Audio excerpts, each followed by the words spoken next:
रक्तदान एक महत्दान। यही अवसर में भंडारी पोखरी ब्लॉक अंतर्गत आखुआपदा जगन्नाथ प्रसाद प्राथमिक स्वास्थ्य केन्द्र तरफ 20तम विश्व रक्तदान शिविर अनुष्ठित हो सारी। स्वास्थ्य केन्द्र डाक्टर मास्टर विश्वाल और आयुष डाक्टर हृदय कुमार प्रधान तत्वावधान में रक्तदान शिविर अनुष्ठित होता।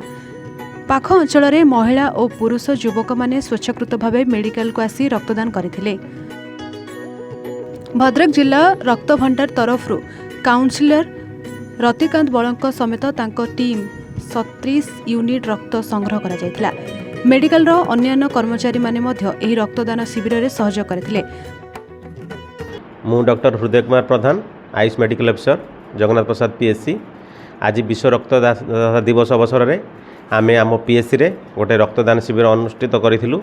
से आमर रेड क्रॉस रु भद्रक डिस्ट्रिक्ट रु डीएचएच रु आसीथिले एवं आमको बहुत से माने कोऑपरेट कले जहाँफल कि आम 37 यूनिट ब्लड भी दे पारिलु एवं तत्सहित आम पीएससी रो समस्त कर्मचारी को तत्वावधान में समस्त सहयोग आम 37 यूनिट ब्लड दे पारिचु एवं आम जाचे रक्त ही अमूल्य संपद। आम गोटे गोटे यूनिट रक्त आम 3 जनकर जीवन बंचाई पारिबा।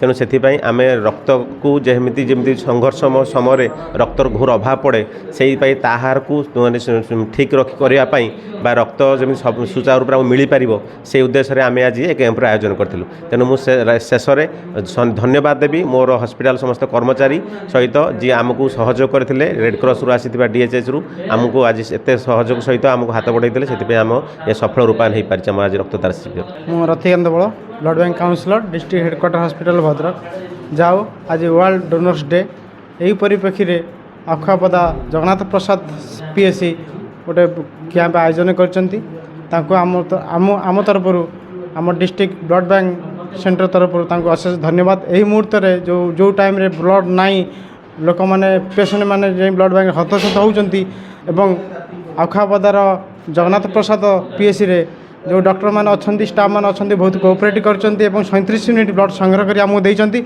से आम तरफ अशेष अशेष धन्यवाद। नमस्कार। आज आमर वर्ल्ड ब्लड डोनर्स डे आमे प्रति वर्ष आमर भारत ये बहुत रक्त सर्टेज हुए। विभिन्न रोग आजिकल थैलासेमिया हो सिकल सेल एनीमिया हो कैंसर हो यही विभिन्न रोग रे रक्त सब बेले दरकार पड़ी थाए। जनक रक्त डोनेशन द्वारा पाखापाखि 3 जनक जीवन आमे बंचाई पारिबा। आ रक्त देवा द्वारा आमर बहुत उपकृत हुए।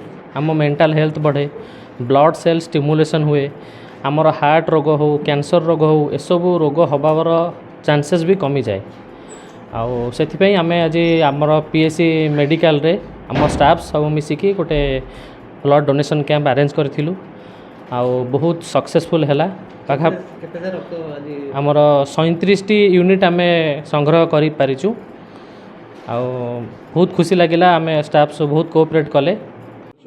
आज्ञा मु दिशाराणी महापात्र आज ब्लड डोनेट होता तो आसती डोनेट करिया खुशी लगिला। डोनेट करची ब्लड डोनेट तो चाहे किसी लोकंकर किसी असुविधा होते तो डोनेट करची मैंने भल हूँ कि जहाँ भी होता मैंने भल हूँ। हाँ समस्त ये डोनेट करिया भल खराब किसी ना जिते डोनेट करेंगे भल किसी लोक भी मरु मरु भी बंची पारे। भद्रकरू प्रभात सामल का रिपोर्ट A1 ओडिशा।